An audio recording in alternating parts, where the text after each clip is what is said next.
Salut, c'est Trado. Alors, pour faire plaisir à ceux qui ont voté pour la vidéo de la semaine, voilà une analyse technique pour Teolia.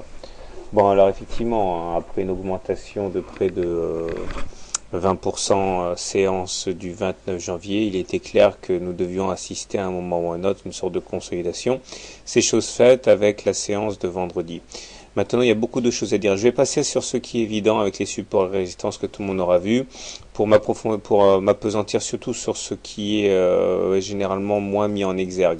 Alors tout d'abord, le canal noir ici, qui a été battu en brèche le 26 janvier, a servi de support lors de la consolidation de vendredi. On s'est pile poil dessus qu'on est venu terminer la séance. Ce qui est un petit peu gênant, c'est que nous dessinons à la fois un harami baissier et un T de bulle. Alors j'explique un petit peu. Harami baissier, ça veut dire que le corps de la bougie de vendredi est complètement compris dans le corps de la bougie de jeudi. Ça s'appelle un harami baissier en terminologie de chandelier japonais, et ça c'est annonciateur généralement d'une continuation de la consolidation. Alors c'est pas vraiment surprenant si on couple ça au T2 bulle. Alors T2, ça veut dire qu'il y a eu une puis deux clôtures au-dessus de la Bollinger supérieure. Alors elle se fait dans de bonnes conditions, hein, cette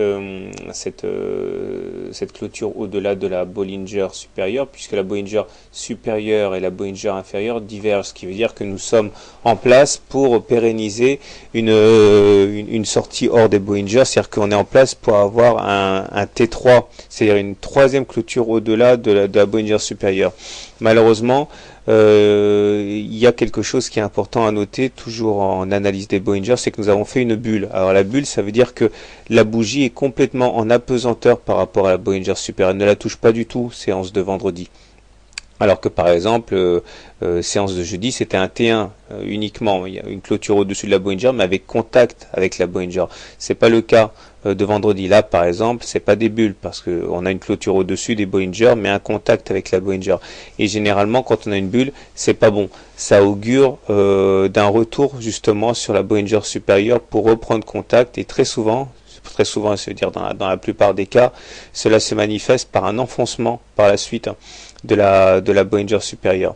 Ce qui veut dire que on est dans, regardez, voilà, j'en ai trouvé un ici. Voilà une bulle.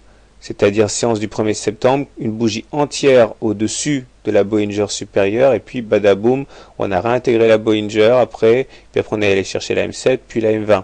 Donc vous voyez, c'est une situation qui est à la fois explosive et qui est un petit peu inquiétante pour les séances à venir, en ce sens qu'on risque d'aller chercher statistiquement sur pareil, la Bollinger supérieure puis la M7. Donc si vous voulez acheter Teolia, vous pouvez y aller, c'est haussier, c'est-à-dire que là on est au-dessus de la moyenne mobile à 20 séances qui est haussière, donc on est en tendance haussière indubitablement.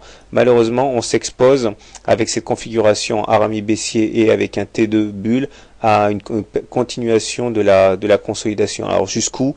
Eh bien, je vous ai tracé des Fibonacci entre les plus bas 0,91 du 25 janvier et les plus hauts 1,16 du 26 janvier. On a retracé 23,6%, puis 38,2%. Donc là, étant donné qu'on a clôturé en dessous des 38,2%, statistiquement, on devrait aller chercher le niveau inférieur, c'est-à-dire les 50% de retracement de Fibonacci. Donc voilà où on en est. C'est haussier, mais acheter maintenant, c'est avoir quand même une épée de Damoclès au-dessus de la tête, celle d'un retour sur un support inférieur. Alors en hebdomadaire, rapidement, pour ceux qui veulent voir où on en est, en hebdomadaire, on en est là. C'est-à-dire qu'on retrouve un T1 plutôt intéressant là en hebdomadaire, puisqu'on clôture au-dessus de la Bollinger supérieure, mais cette fois sans bulle, donc ça c'est bien.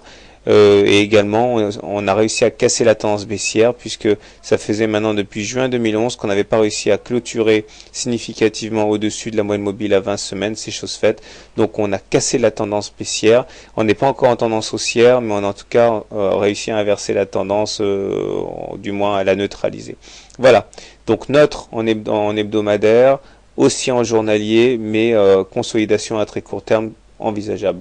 Bonne soirée, bon trade, et n'oubliez pas de vous abonner à la newsletter pour recevoir les mises à jour dans votre boîte aux lettres.